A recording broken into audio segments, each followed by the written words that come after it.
Mali kunnafoni kanubagaw Mali kɔnɔ Mali kɔkan foli belebeleba o ye aw ta ye fɔ yan fɔ aw sigiyɔrɔ ka sanga ni aw ka wagati o cogoya ye bi ye tarata ye mais kalo tile 20 san 2025 a y'aw bisimila aw ka don kibaruyaw olu kunnafoniyaw kɛnɛ kan.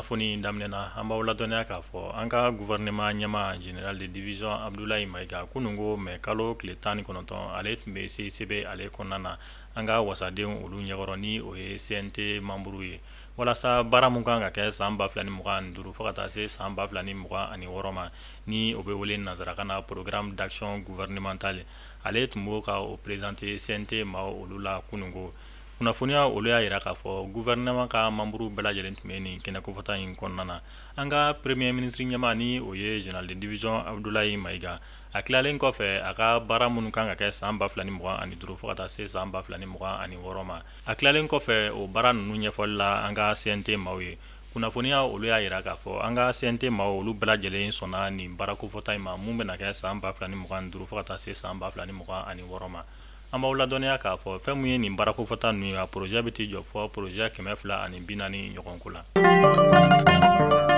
Halisa an bɛ to an ka jamana marabaaw ka kunnafoniyaw o kɔnɔna na kunun ko mais kalo tile 19 Sénégalais ka ministre mun bɛ mun ka baara ɲɛsinnen don Sénégali finitigilakaw olu ka koɲɛw o ɲɛnabɔli ma ni o ye Birama Diop ye ale bisimilala an ka jamana ɲɛmaa fɛ général d'armée Assimi Goïta Kulubakaw olu fɛ yen nɔ bisimilali olu tɛmɛnen kɔfɛ Birama Diop a ye kuma ta a y'a yira k'a fɔ ale cira Sénégali jamana ɲɛmaa fɛ ni o ye Bassirou Diomaye Faye ye walasa fɛn mun ye Mali Sénégali bolodiɲɔgɔnmaya ni teriya sira ni badenya sira mun bɛ ani ɲɔgɔn cɛ walasa o tɔw bɛ se ka sinsin cogoya mun na kɔfɛ a y'a yira k'a fɔ basigibaliya mun bɛ diɲɛ fantan ani naani bɛɛ lajɛlen kɔnɔna na u bɛ se ka fɛɛrɛ jumɛn sigi sen kan walasa donna nataw la Mali ni Sénégali olu bɛ se ka kisi ka bɔ olu kɔlɔlɔ olu tɔɔrɔ ma cogoya mun na. An bɛ taa an ka finitigilakaw olu ka kibaruya o kɔnɔna na an bɛ taa jabalikaw olu fɛ yen nɔ ka sanga ni bi tarata mais kalo tile 20 san 2025 1h du matin o wagati an ka finitigilakaw dagayɔrɔ mun bɛ jabali kunnafoniya olu y'a yira k'a fɔ jadi wale tigilamaw ye bingani ta ni ka an ka finitigilakaw olu sɛgɛrɛ ala ni an ka finitigilakaw ka hakilisigi ani u ka baara ɲɛdɔn sababu la u sera ka bingani wale tigilama ninnu gɛn ani u kɛra sababu ye u ye dangarikɛ bingani wale tigilama 10 o boyanko ni ka tɛgɛ da kɛ u bolofɛn minɛn caman kan an bɛ dugawu kɛ ala ka sebaya di an ka finitigilakaw ma ala k'an ka jamana basigi.